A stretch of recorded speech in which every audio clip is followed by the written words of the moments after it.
Hey everyone, welcome back to the PIMO channel. So in this video, I kind of wanted to talk about um, going back to the Kingdom Hall. So it was just announced not too long ago that everyone's going to start to go back to the hall. And from what my understanding is, I think there's going to be like an option for some people to still stay home. So that is cool if you're a PIMO. Um, you can still connect to the hall, but it's still a scary idea. Like, okay, I have to start going back to the hall now, and you don't want to because you've deep dived into our the religion that we were told to believe, and you found out that it wasn't a truth. So now what do you do? So fortunately, I was able to um, transition outside of the religion before COVID happened. So I decided that I didn't want, not necessarily not to be a Jehovah's Witness anymore. Actually, I stopped going to the hall to get attention. Like, I didn't feel like anybody cared about me or was paying attention to me. So I'm like, you know what? I'm going to stick it to them and I'm not going to go to the hall anymore. And, in my brain, I'm thinking I'm sticking it to them. But honestly, they didn't even notice. No one really noticed. And it was fortunate for me because I was able to leave and not have to, explain myself to people. And I think that's kind of one of the most annoying things about, making this transition outside of the organization is that you feel like you're obligated to explain yourself to people. But if you are a full grown adult like myself, I'm in my 30s, so and you grew up as a Jehovah's Witness, like that obligation is so heavy. Like, oh, do I have to explain to brother so and so who studied with me when I was 5, or sister so and so that would always pick me up for service? Like, you feel like you need to explain yourself to those people. But I think for myself, what made it easier is that I moved away, and those people that I felt like I needed to explain myself to hasn't contacted me at all to make sure I'm alive, that I survived COVID. I haven't heard from any of those people. So it kind of made me think about like what I said in my other video about, conditional love and conditional friendships. And then once you're not in eyes view, if you're in a congregation where none of your family is there, I mean, you can honestly just leave now, and I honestly would believe that no one would notice. And if you come from an area where there's a high population of people, like in a city, like you can really disappear, and um and it will take at least a year or two for someone to find you. They may pretend like they care, but like really gung ho trying to get you to come back to the hall. Like no one's going to care, honestly. And that's what happened with me. I went to my childhood congregation growing up, and then when I got married, I made it an appointment for myself not to go to my childhood congregation, which actually worked out in my favor because those people didn't know me as a child, or I didn't study in that congregation where I was a brand new Bible study and I came into the hall. So their attachment level to me was like limited. Like, so when I stopped going to the hall, me making this big old protest thinking that someone's going to chase after me, no one did. So with me saying that is that sometimes we can create an illusion in our mind that things are going to be more dramatic and more traumatic than what actually happens. So, if you get that out of your mind and you're thinking that there's going to be hell for you, and your people are going to give you such a hard time, from the stories that I've seen, mostly the people that receive the hardest of time are from family members, like your actual family members. But for the congregation, they pretty much, from my experience, they left me alone.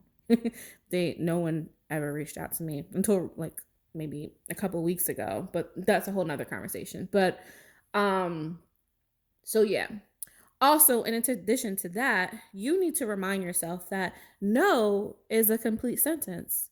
You can, someone can say, hey, you haven't been to the hall. How are you doing? I'm doing fine. Are you going to come back to the hall? No.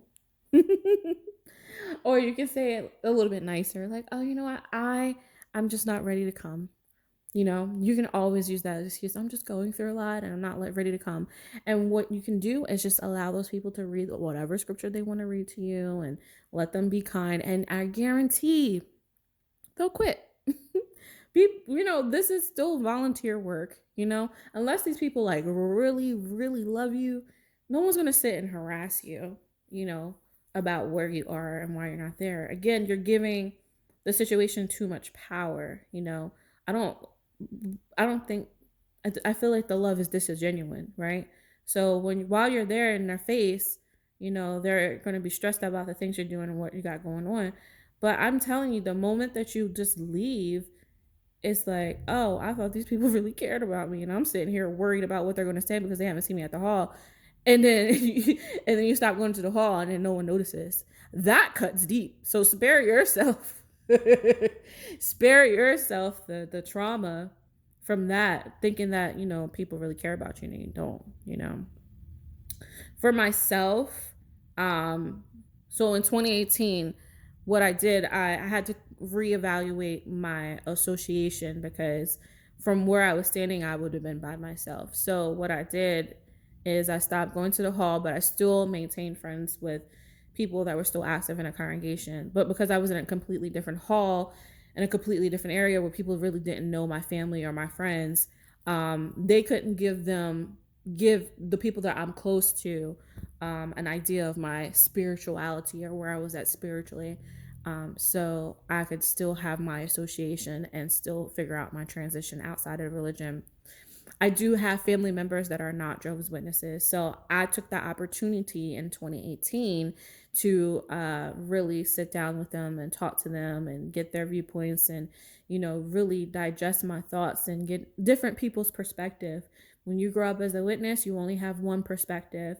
So what I really did, I tried to build my relationship with them, spent most of my childhood avoiding them because they weren't witnesses. But I got to know them. So I would say for you, definitely get to know the rest of your side of your family. The family that people told you to stay away from, get to know them, spend time with them.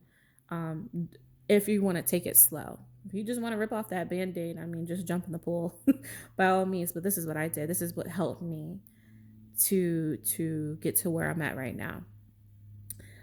So after that, 2019, I started reaching out to my disfellowship witness friends. So, because I come from the Northeast, there's a lot of witnesses, and there's a lot of witnesses that I grew up with that stopped going to the hall when we were teenagers and in our early 20s. And they never came back. And so I started reaching out to people that have been disfellowship for 4 or 5 years, because for the most part, if you've been disfellowship that long, you're not coming back for a reason, right? So I started reaching out to them and talking to them and getting their stories and their experiences, and then hearing some off the wall stories. Like one of my friends, she was telling me that a friend of hers judicial meeting, one of the elders asked her if she climaxed during sex, or another elder asked another sister did what type of sexual position that they used, and how those experiences like traumatized them, and that's why they haven't come back. I had another friend who basically told me that she had gotten to a relationship with her next door neighbor who was in his 30s, and she was 14 and ended up getting pregnant by him.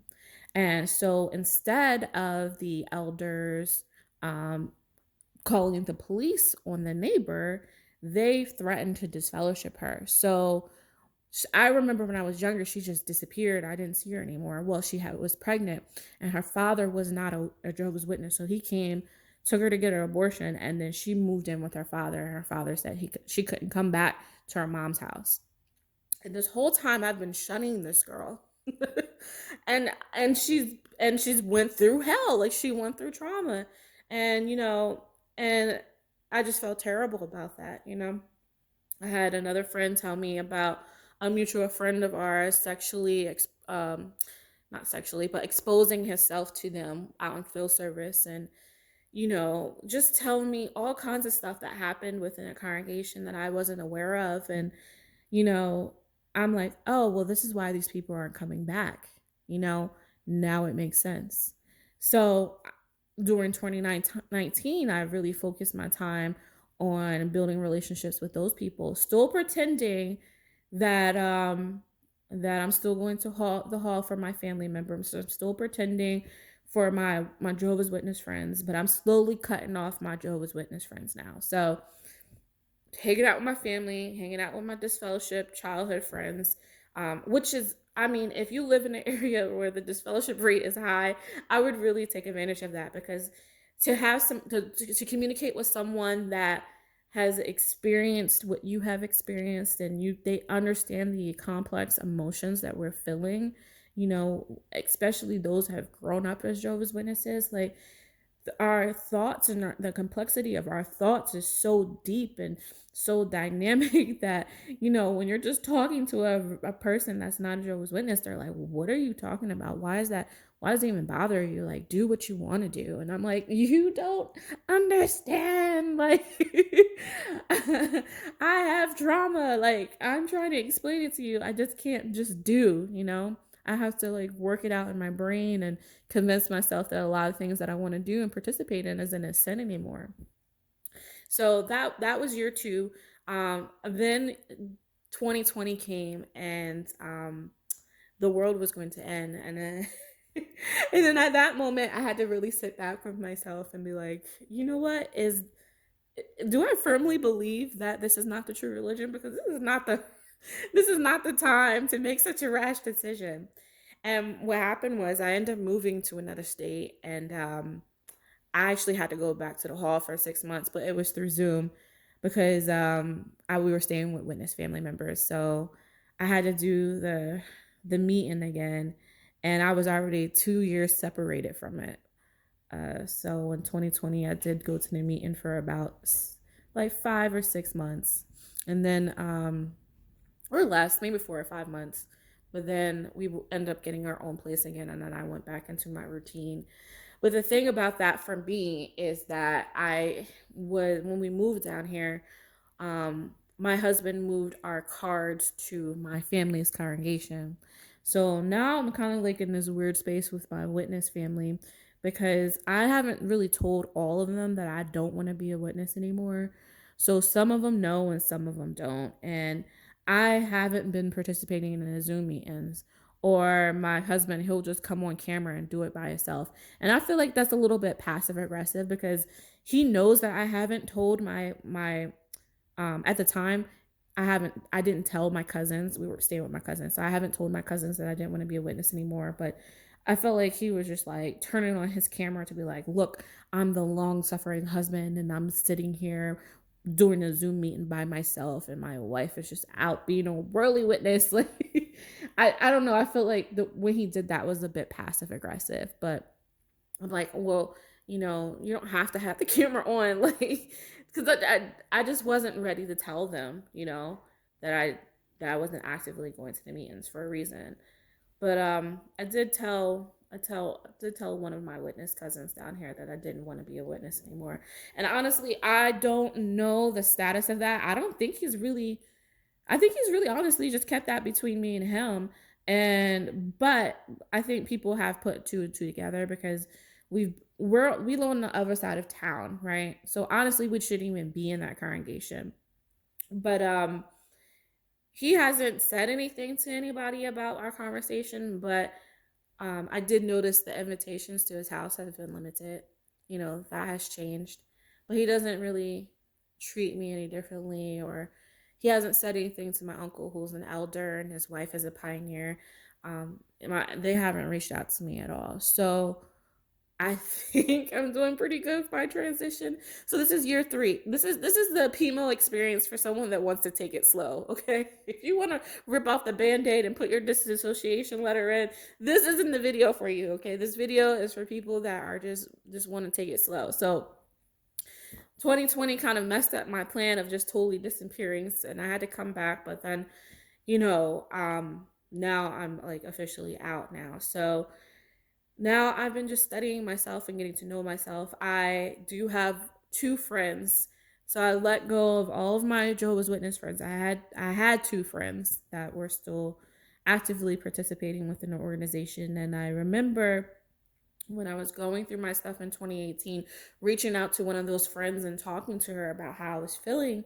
And she was just like, you know what? I just can't handle this conversation because I was asking her questions that, there's no script for. Like, and I honestly just wanted to know. It wasn't because I was officially an apostate, like how I would be labeled now. But, I just wanted to know, when she couldn't answer any of the questions that I was asking. And not only was she couldn't answer it, she was getting frazzled. But I still maintained a friendship with her, like, because I really genuinely like her. But she's one of those extreme Jehovah's Witnesses. Like, I went to go visit her 4 or 5 months ago, and she calls my aunt later and was like, oh, she was just wearing an outfit that I just didn't think was appropriate. Is she okay spiritually? And I was like, wow, like, I really went out of my way. I flew up to go see her and her daughter who was getting married. And the only thing she complained about was my outfit and what I was wearing. And if I could find the picture of the outfit, I would put it on the screen so you guys can see what I was wearing. It was really ridiculous. Like, the outfit was perfectly fine. But she said that my outfit was inappropriate. But then it just brought me back to that mental space where I was like young and wearing capes and overcoats and sweaters to hide my shape and to hide my figure, because I just didn't feel like dealing with people in the congregation micromanaging my spirituality and what I wore. And she just took me back to all of that. And I'm like, this happened the end of last year. So I'm 3.5 years removed from that energy and that space. And she just brought me back to that and brought me back to that sadness and to that depression.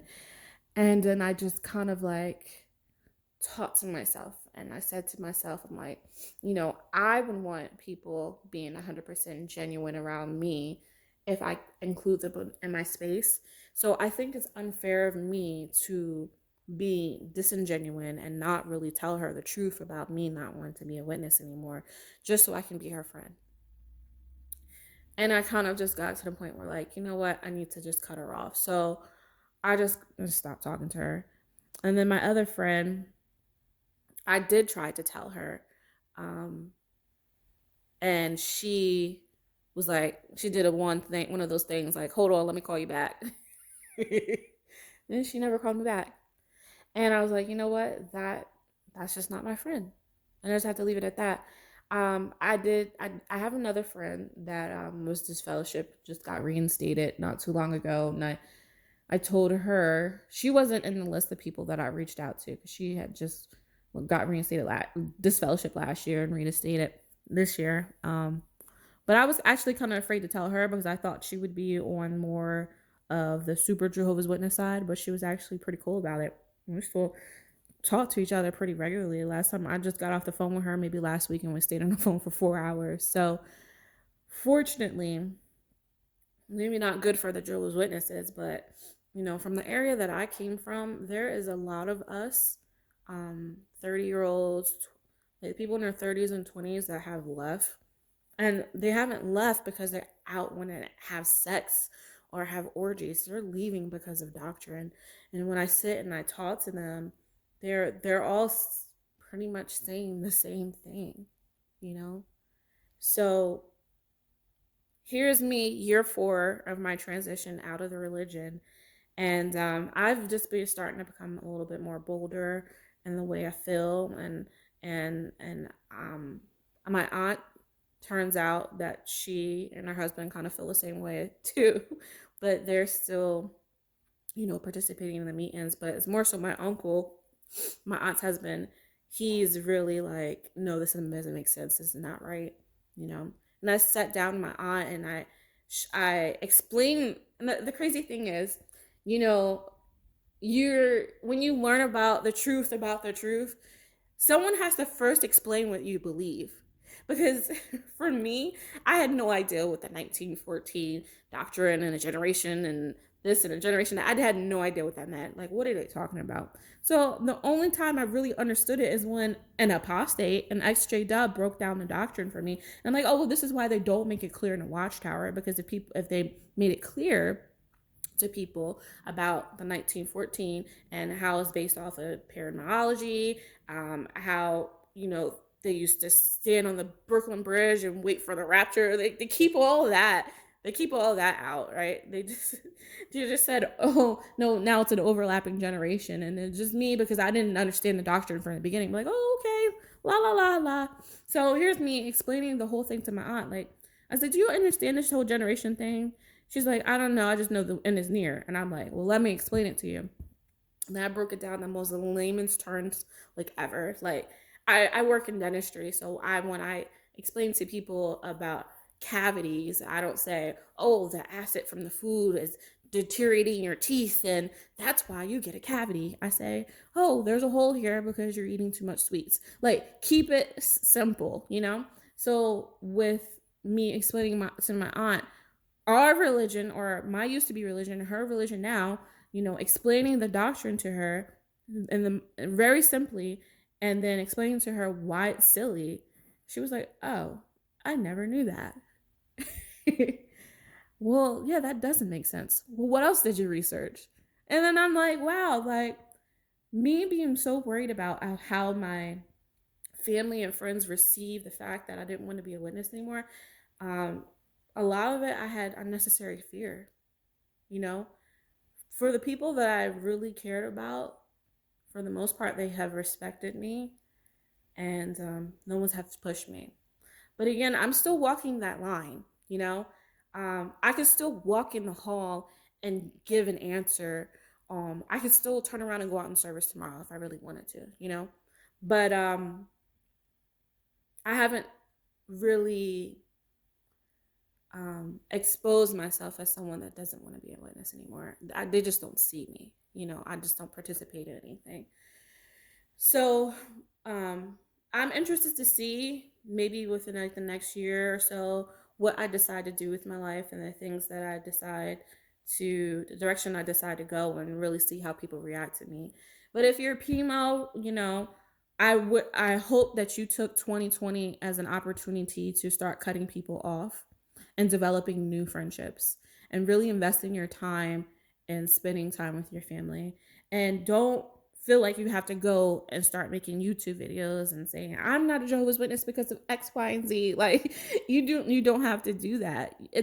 You have to really focus on your mental self-care. And I know if I just went and put in a letter in 2018 and been disfellowship, I probably would have just killed myself, because that is too traumatic for me. Like, that's too much for me. I wouldn't be able to do that. I wouldn't be able to handle that. So I did the transition outside of the organization, outside of religion, to my level of comfort. And I know a lot of people, they take that direction. I have another friend that's disfellowship right now, and she's trying to get reinstated, and I'm like, girl, you don't even act like a witness. Like, why are you trying to get reinstated? And she said to me, um it's because she wants to be able to talk to people. But she said once she gets reinstated, like, she's not going to go back to the hall anymore. I was like, it's sad that you have to do that. Like, you have to give away 6 months to a year of your life on a Tuesday and Sunday, so just so you could talk to people again. That's so sad. And I'm really, for myself, trying to avoid getting disfellowshipped. Like, really trying to avoid that. But it's hard when you have a spouse that's still participating within the meetings. So it's kind of hard I can't truly disappear like I want to. Like, I just want to send my cars to Alabama and never show up for one meeting. Send my cars to Washington State and never show up for one meeting. So yeah, I'm gonna attend that congregation and then be all the way on the other side of the country. Like, and the elders have no idea where I'm at. And then, yet in a day of social media, you really can't disappear unless I delete all of my social media accounts, and that's not happening. So, or block everybody, and I don't have the emotional energy to do that. You see me slip up, oh well, save your.